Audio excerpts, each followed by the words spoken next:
Voice কমান্ডটা ধরতেছে না কেন আমি বুঝতেছি না। তো ভয়েস কমান্ড তো না ধরার কথা না, ভয়েস কমান্ড না থাকলে তো সমস্যা।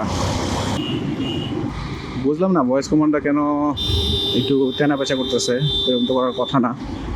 প্রথম দিন তো আমি সব ভয়েস কমান্ড দিয়ে কাজ করলাম, ফার্মওয়্যার আপডেটের পরে কি আবার ভয়েস কমান্ডে কোনো হইলো নাকি, পরিবর্তন হইলো নাকি বুঝতেছি না। যাই হোক, DJI Nano ND ফিল্টার দিয়ে রেকর্ডিং করতেছি। আরে বৃষ্টিতে বড় বড় গর্ত হয়ে গেছে, দেখে শুনে চালাইতে হয়।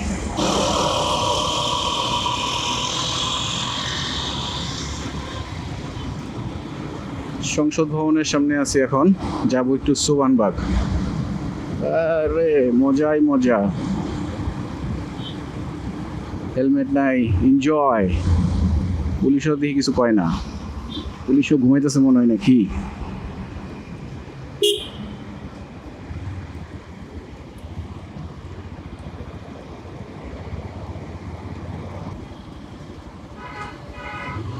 একটা রিসেট মারতে হবে, রিসেট মারে দেখতে হবে যে সমস্যা কোথায়।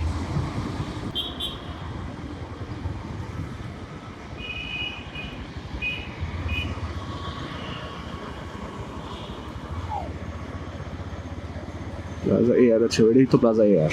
রিটার্ন করে ঢুকতে হবে, যা বুঝতেছি।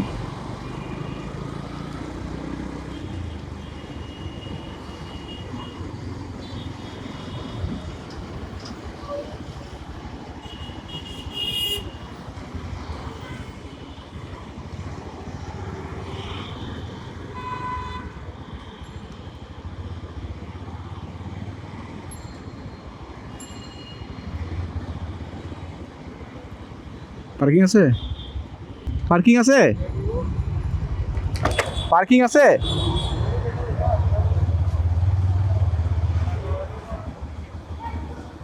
এই মার্কেটটাতে আমি ঢুকি নাই কখনো। এদের পার্কিং হচ্ছে 20 টাকা। এই হচ্ছে প্লাজা এয়ার, এটাতে আমার ঢোকা হয়নি কখনো, আজকেই ফার্স্ট।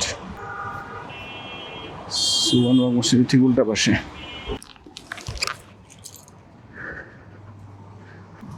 হেজকে, ও ফেসবুকে তো ক্যামেরা সোর্স নামে মনে হয় আপনার পরিচিত। আচ্ছা আচ্ছা, ও আচ্ছা আচ্ছা, এই জন্য একটু কনফিউজ ছিলাম যে আমি তো আমার নাম্বার সেভ করা মনে ক্যামেরা সোর্স নামেই, ক্যামেরা সোর্স নামে। আচ্ছা আচ্ছা আচ্ছা,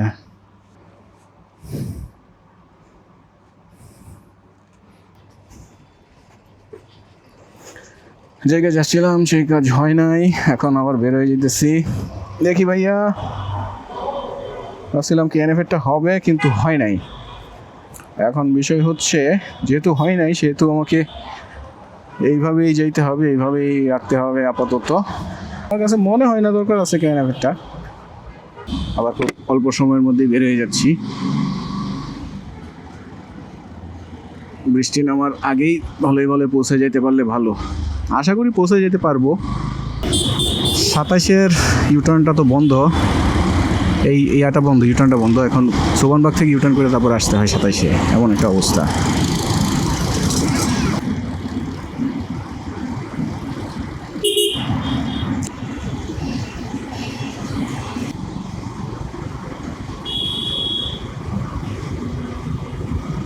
তাড়াতাড়ি পার হয়ে যাই, বলে ছেড়ে দিলে আবার বেশ কিছুক্ষণ বসে থাকতে হইব হয়তো বা।